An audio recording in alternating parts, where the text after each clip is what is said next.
Hello and welcome to a video where I show you interesting and funny things that I've learned about Half-Life 2 in the nearly 3,000 hours that I've played the game.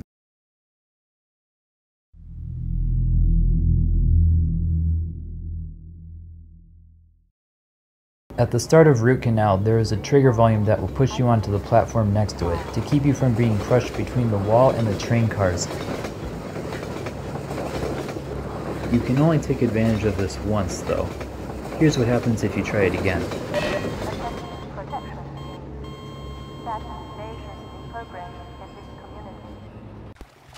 There's a Combine soldier above this spot in Root Canal.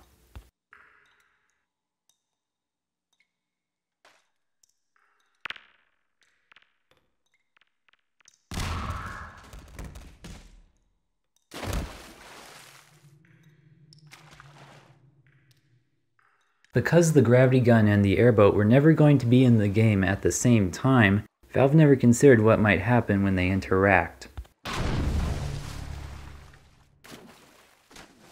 If you're quick enough, you can press E after punting and fly around in the airboat.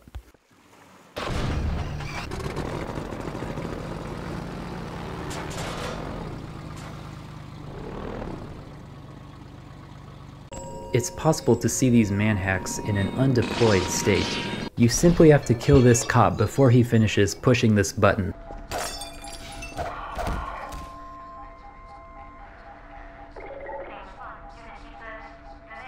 They do activate if you disturb them in any way.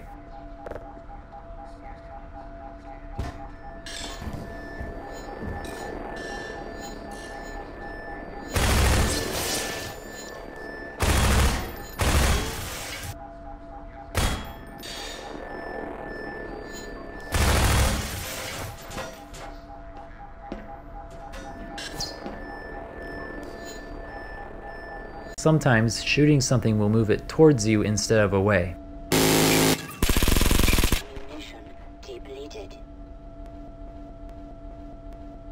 The scene where you get the RPG has some odd things going on. When entering the room, you can see Odessa quickly moving his arms. The RPG Odessa holds isn't the actual one, it's just a generic model. The real one is spawned in when you're close enough to him. It doesn't simply give you the RPG though, it actually spawns it on the floor.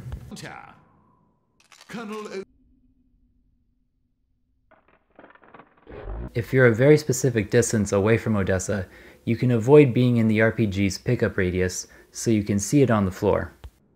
Colonel Odessa Cubbage at your service. Gunship! Citizens can grab guns out of your hands, just like they would grab one from the ground. Fantastic. If you left-click to try to throw the gun, the game will crash. You can also trick them into dropping their gun if you move the other one away at the right time. Fantastic. These guys will gladly die for you.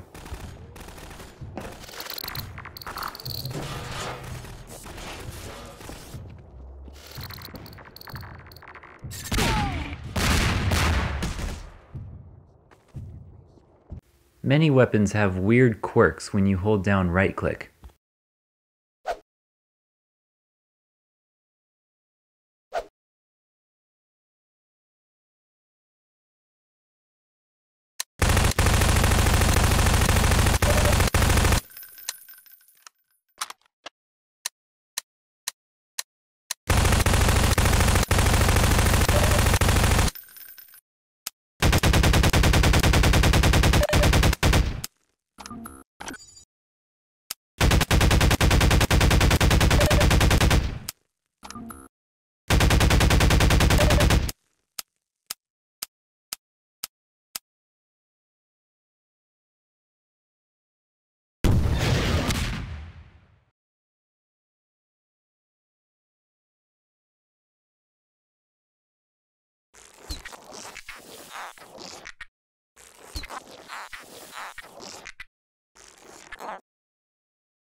Having you here to fight alongside us is going to make a big difference for morale.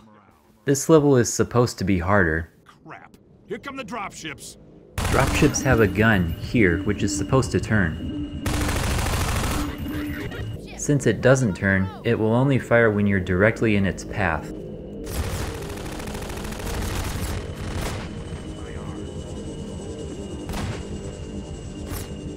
The gun was broken in an update to the game sometime between 2007 and 2010.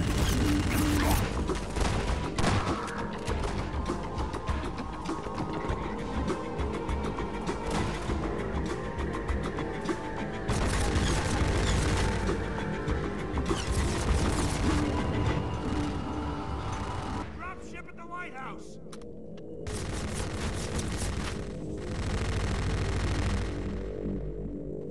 It's possible to die here from the garage door crushing the car. Hey, over here! Made it! We're picking up radio chatter. If you load directly into the first level of Follow Freeman, your RPG will have no ammo.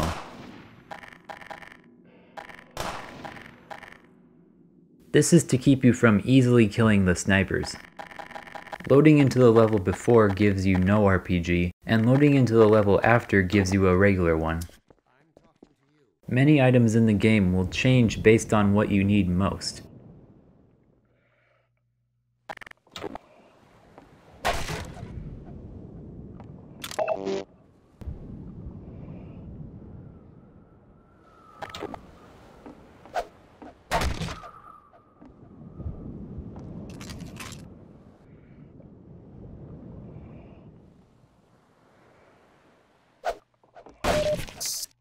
You can shoot enemy grenades, but not your own.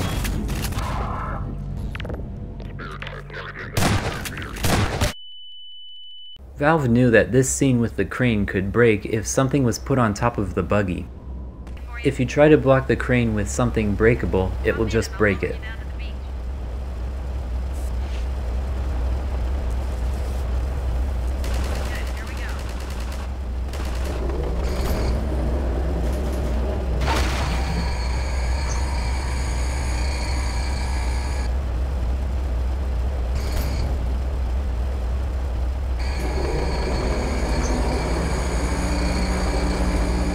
If you use something not breakable, it will just straight up remove it.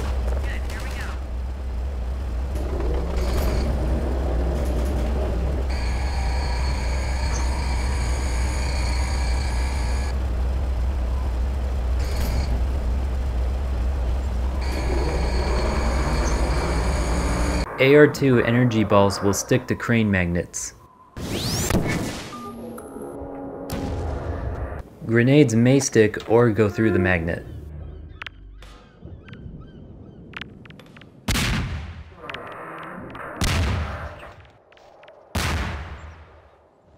If you stand on a head crab and punt it to death, you will die of fall damage.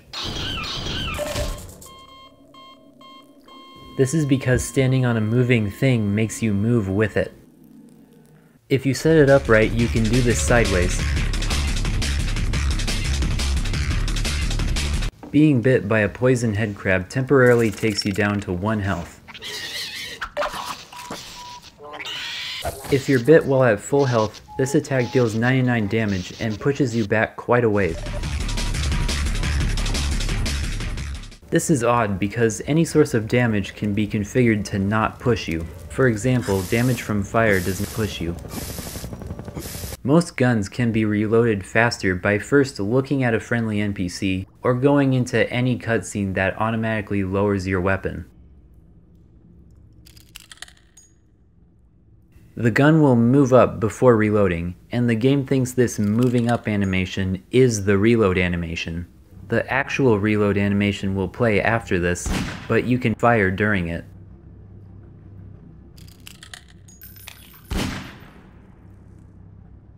When stuff goes near these holes, they move weird.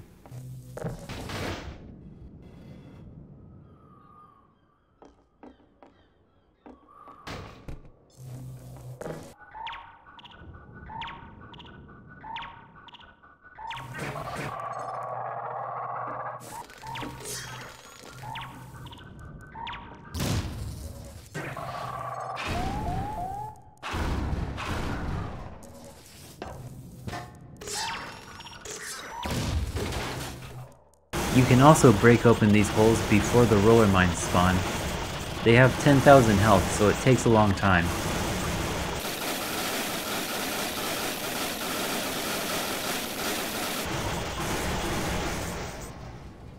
These batteries will respawn if you throw them away.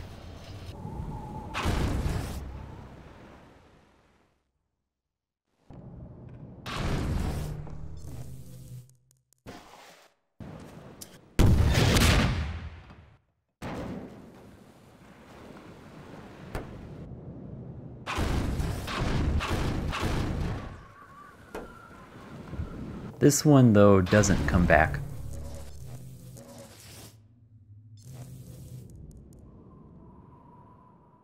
On this specific level, crossbow shots can go through Alex.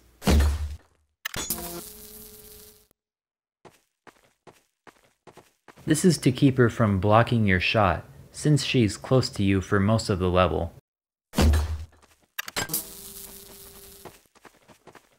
Weapons and item pickups can freeze crossbow bolts. This bolt is still live. For reference, here's a dead one. If you move whatever it got stuck on, it'll continue like nothing happened.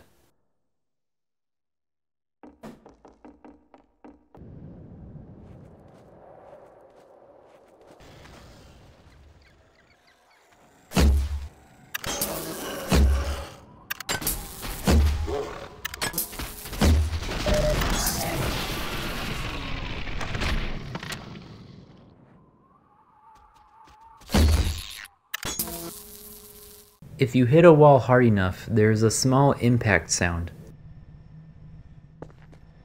The sound is supposed to change based on what type of surface you hit. Bricks, wood, grass, you know. The sound can be incorrect though if the wall you hit and the last surface you stepped on are different kinds. For example, here I step on a fence and then hit a brick wall.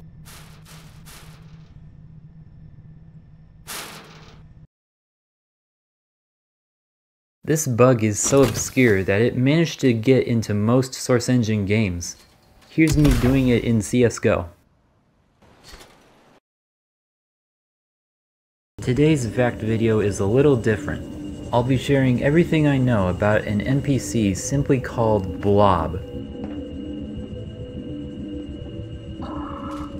The Blob NPC was featured in a sort of interactive tech demo at an event called Valve Hardware Day in 2006. This tech demo showed off some particle effects,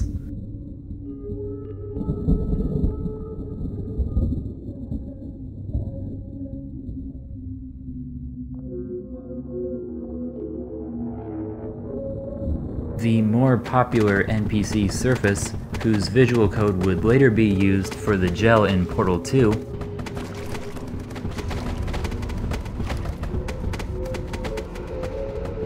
and NPC Blob, which appears more as a swarm of insects. In the demo, we can see NPC Blob climbing over obstacles,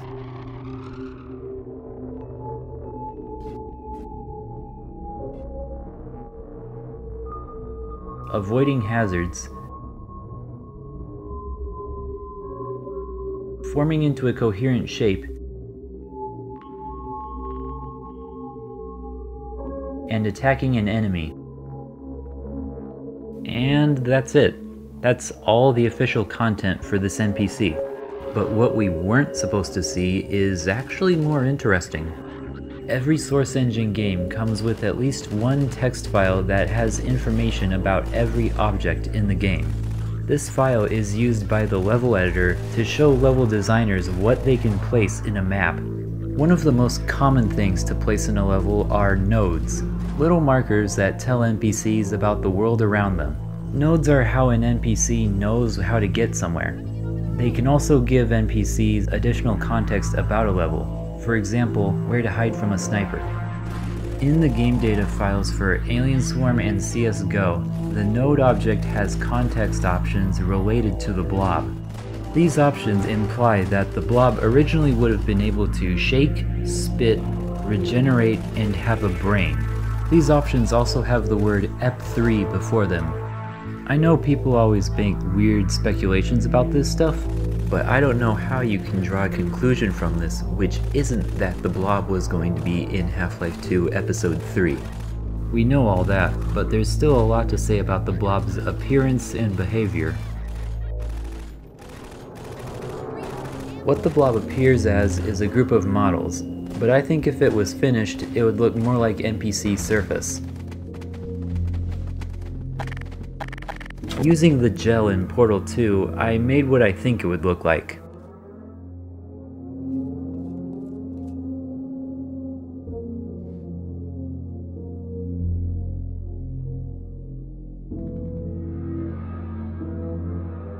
The actual appearance of the Blob is controlled by a console variable. I've changed it in some of my footage, so sometimes the Blob will look different. I won't show any footage from episode 1 or 2, because this NPC actually isn't in them, which is weird because with basically every other thing, if it's in Half-Life 2, it's in the episodes. The Blob is classified as a player ally, so it attacks wildlife and Combine NPCs. The Blob attacks enemies by surrounding them and then, I guess, consuming them. Combine soldiers are especially programmed to take 3 seconds to die. Most other enemies die extremely fast because the Blob deals 5 points of damage every 0.025 seconds. Try as they might, enemies can't actually hurt the Blob, and even if they could, it has over 2 billion health. I have no idea what these antlions are doing.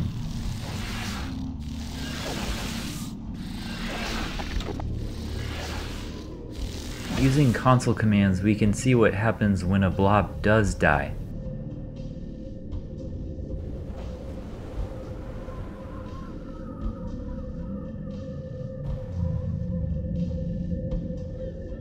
Wow. The only things that can survive a Blob attack are things that can't actually be hurt by most things, such as roller mines. Blobs do have one weakness: indoor spaces.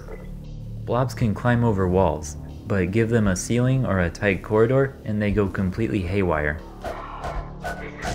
Blobs also don't really understand when part of them is stuck. When parts of a Blob get separated, it can't accurately judge where its center is.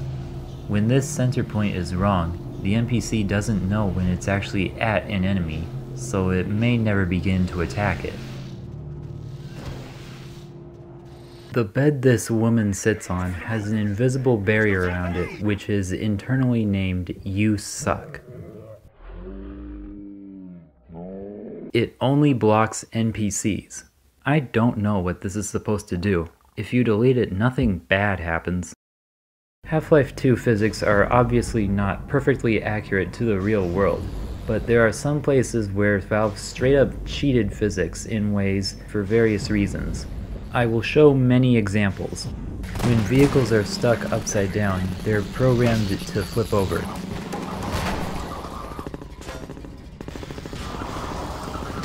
Ironically, in the cutscene at the start of Highway 17, the buggy is forced to flip upside down.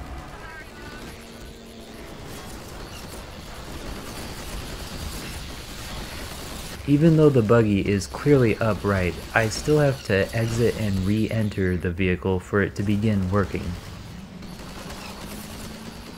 Crane magnets are configured to swing less than normal.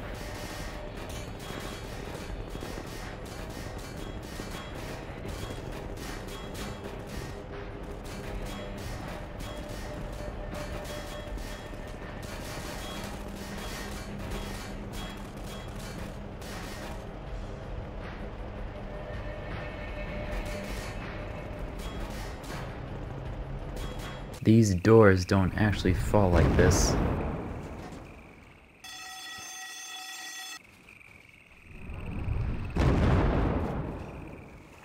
The way the train sends you into the air is obviously fake.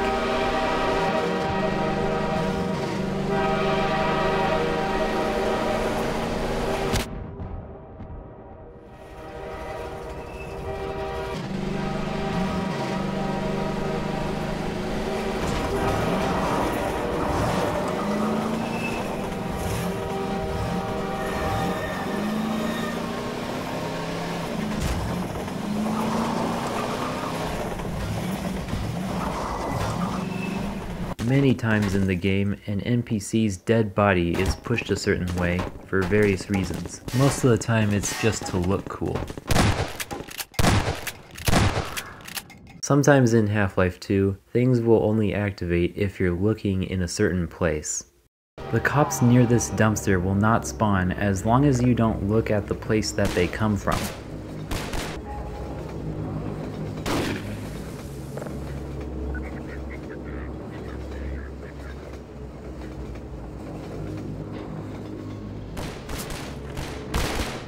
This cop won't start to push this barrel until you start looking at a spot near him.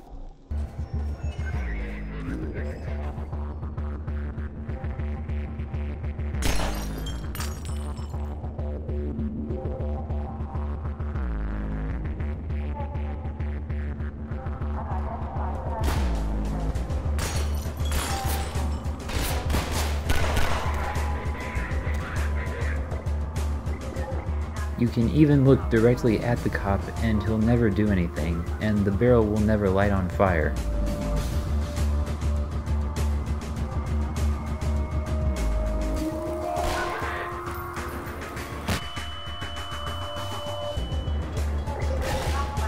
If you don't look at this guy, he won't give you his 2 crates.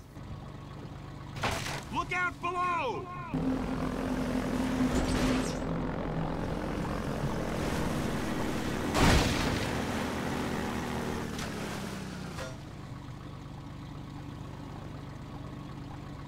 On this level, if you take a specific path and avoid looking at G-Man, you can see him up close.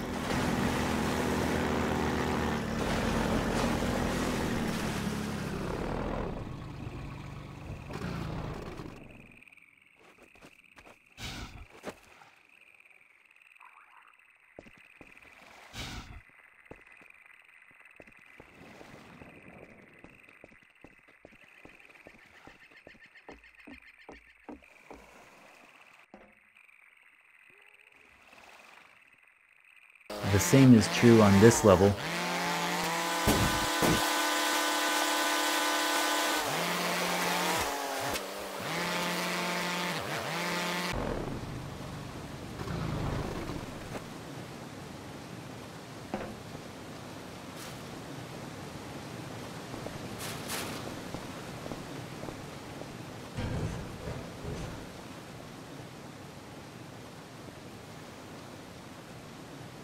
Some zombies don't get up off the floor until you look at them.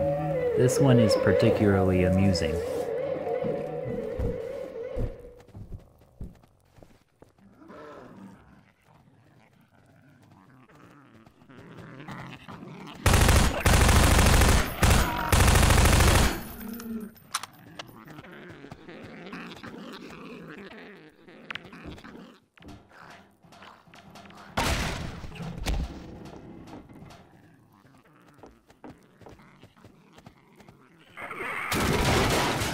When you look at this stove, an antlion will crash through the wall behind it, causing a fire in the kitchen. If you don't look at this stove, none of that will happen.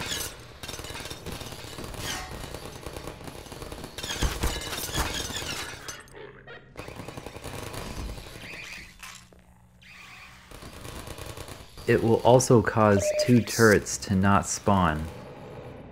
If you look outside this window, there will be a completely random explosion.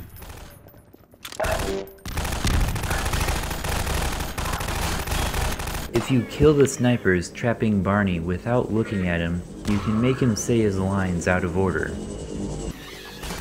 Gordon, take out these snipers, would you?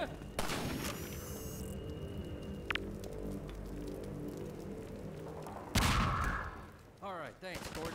Now let's clear out of here. Gordon, I can't move. These snipers got me pinned down. Come on, Gordon. Gordon, lob a couple grenades. That'll clear them out.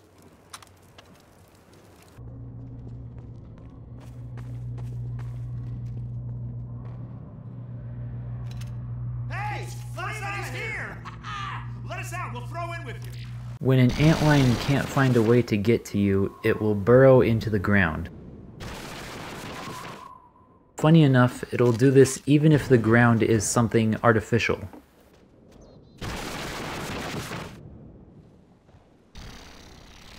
You might be wondering why this antlion doesn't just jump up.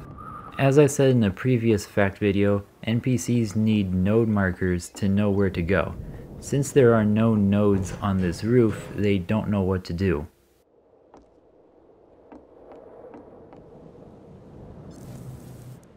Burning citizens will become charred, just like zombies do. Unlike zombies, they don't seem to really care about it. No! No! No! No! Are we gonna get going soon? No! No! No! No! No! No! No! No! No! No! No! No!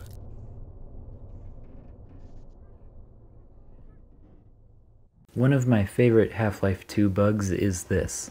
Zombie torsos, much like their parents, will look at you the entire time that they move around, even if that means walking backwards. The problem is that torsos don't have a backwards walking animation, only a forward one.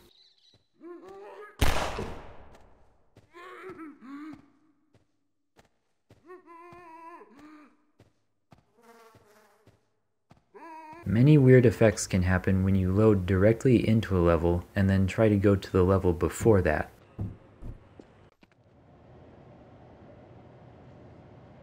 Basically, the game will act as if you were never there, because technically you weren't.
By going back to the start of Highway 17, you can duplicate the buggy. The same thing happens with the airboat, but it's impossible to reach it. As I said in another fact video, you have to exit and re-enter the buggy before it begins working. This effect applies the moment the map starts, and you can only get rid of it with the buggy that's on the dock.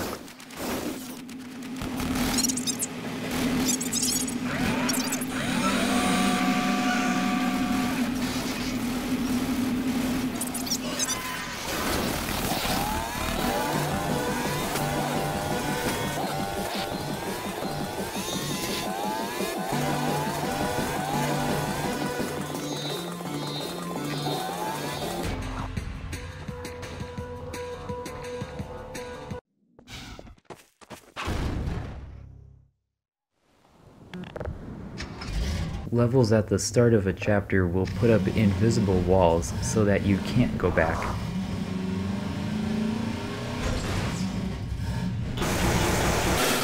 You can get past these barriers by loading the level after the current one and then going all the way back through that.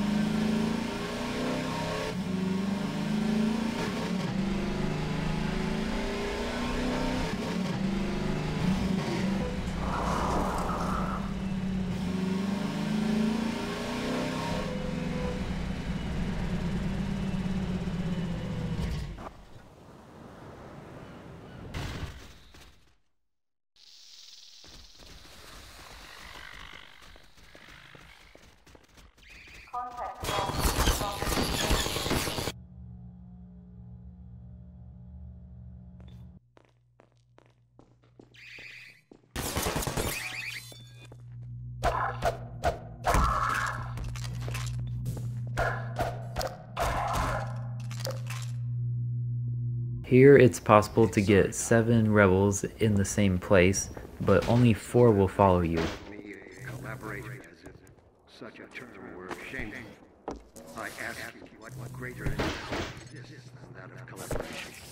In our current unparalleled the lungfish refused to breathe air. It crept forth boldly while its brethren remained in the blackest ocean abyss, with lidless eyes forever staring at the dark. Ignorant and doomed despite their eternal vigilance. Would we model ourselves on the...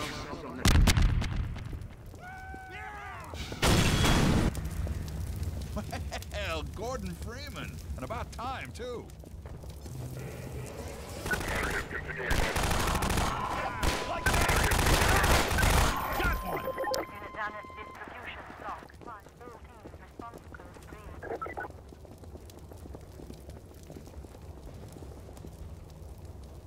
When an NPC with an SMG dies, the amount of ammo left in their gun depends on how many shots it would take to kill them. This means that NPCs with larger health pools will give more ammo.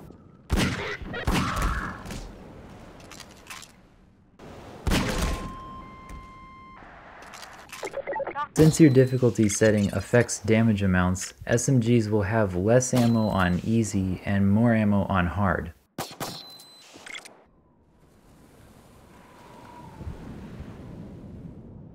If you gain health after dying, you enter a sort of half-dead state.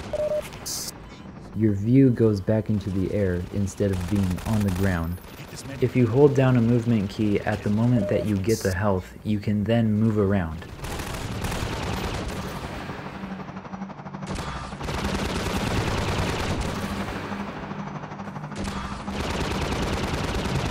Once you're not pressing any movement keys, the next time the game will reload. The player's physics are somewhat different when dead than when you're alive. When walking around while half dead, you can start to fly.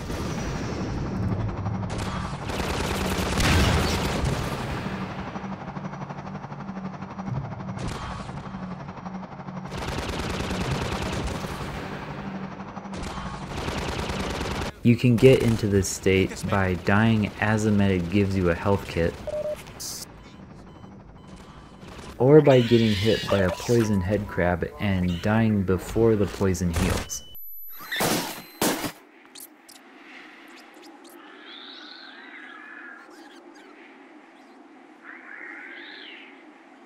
Half-Life 2 has a few weird controls. Keyboard look modifier does nothing except disable forward and backward movement. If you set seal mouse look 1, forward and backward will make you look up and down.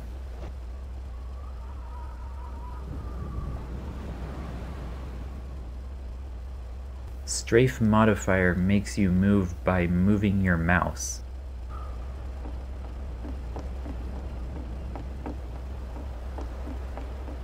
There are commands for swimming up and down. You get the same amount of speed from this as when pressing forward when looking up or down. All of these commands were originally in Quake, when the FPS genre was just becoming a thing, and gamers were more used to using a keyboard than a mouse.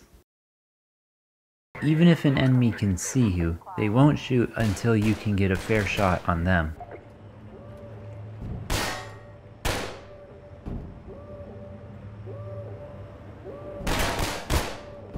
As you know, this crow flies directly into a barnacle.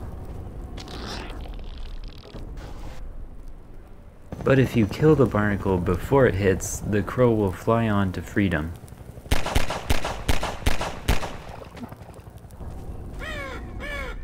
However, if something hits the barnacle before the crow does, the crow becomes jealous.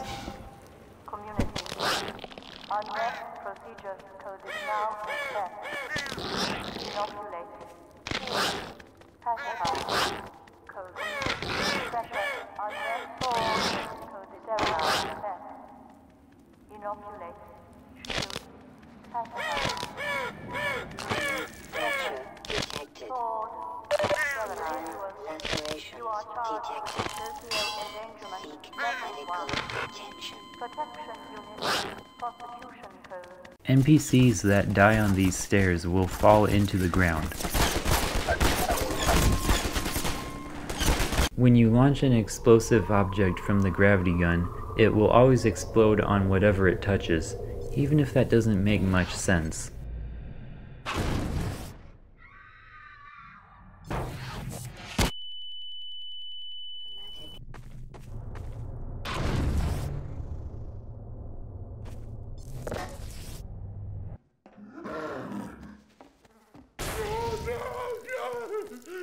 In Half-Life 1, there are many things that move along predefined paths.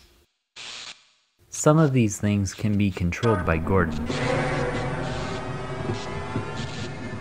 Many of these things also exist in Half-Life 2, but this is the only controllable one that I know of.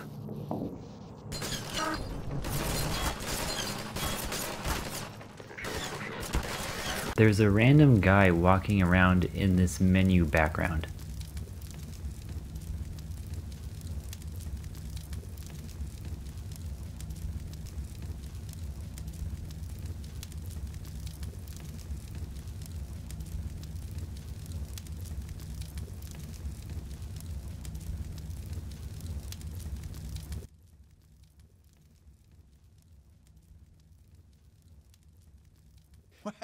Well, Gordon Freeman, and about time, too.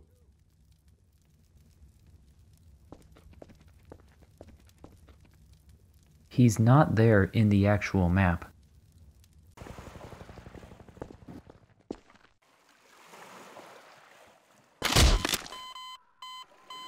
In the Citadel, there are some pods that you're not supposed to be able to go on, but can.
If you shoot this barrel before going up the stairs, all the birds near it will die, which I find amusing.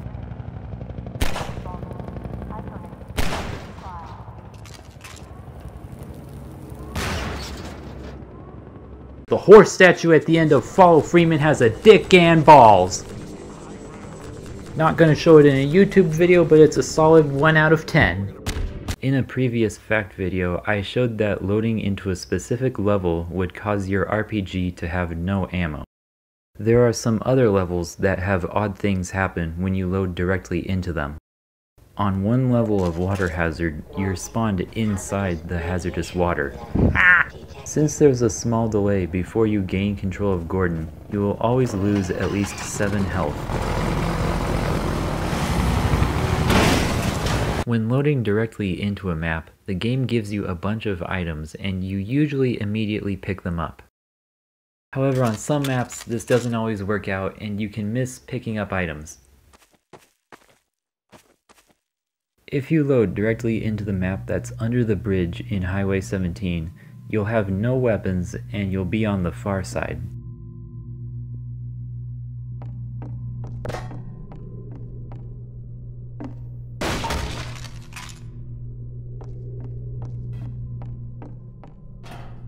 If you load into either of the two maps directly after getting the supercharged gravity gun, you'll have regular weapons.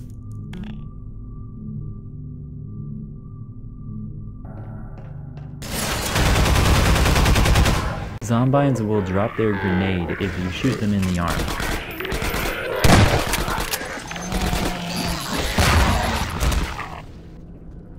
In this part of Water Hazard, it's possible to shoot this barrel from the wrong place.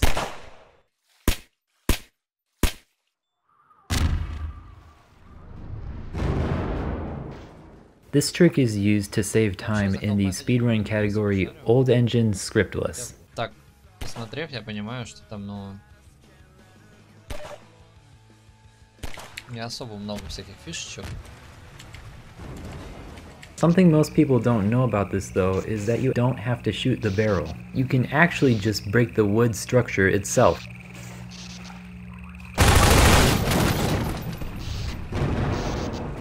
This top piece has 30 health, but the rest of it only has 10 health. I don't think this would actually help in the speedrun though.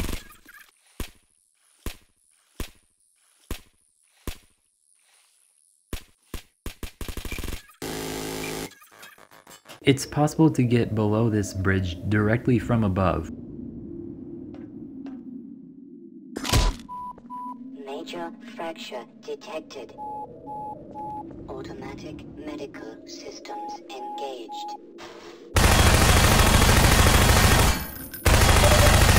Ammunition depleted.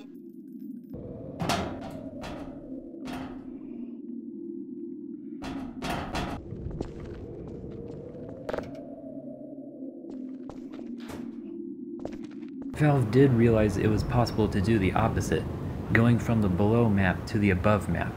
They tried to prevent this by putting an invisible wall in your way.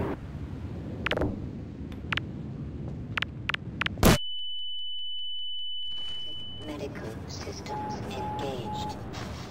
Morphine administered. Minor fracture detected. Warning. Vital signs critical. Seek medical attention.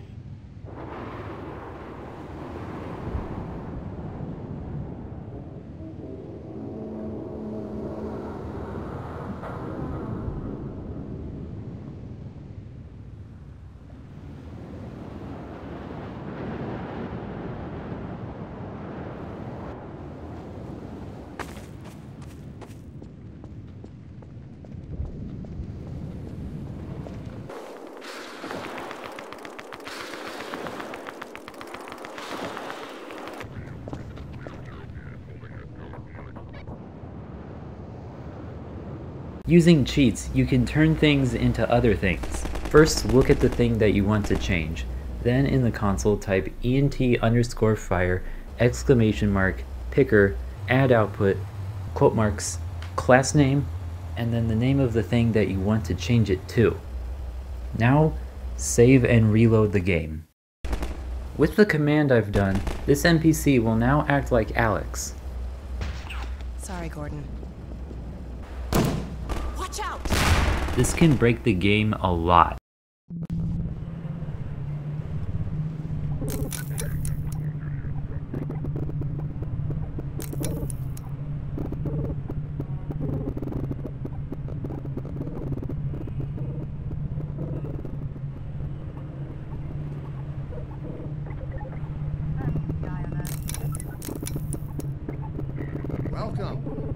Welcome to City 17. You have chosen or been chosen to relocate to one of our finest remaining urban centers. I thought so much of City.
God, you have no...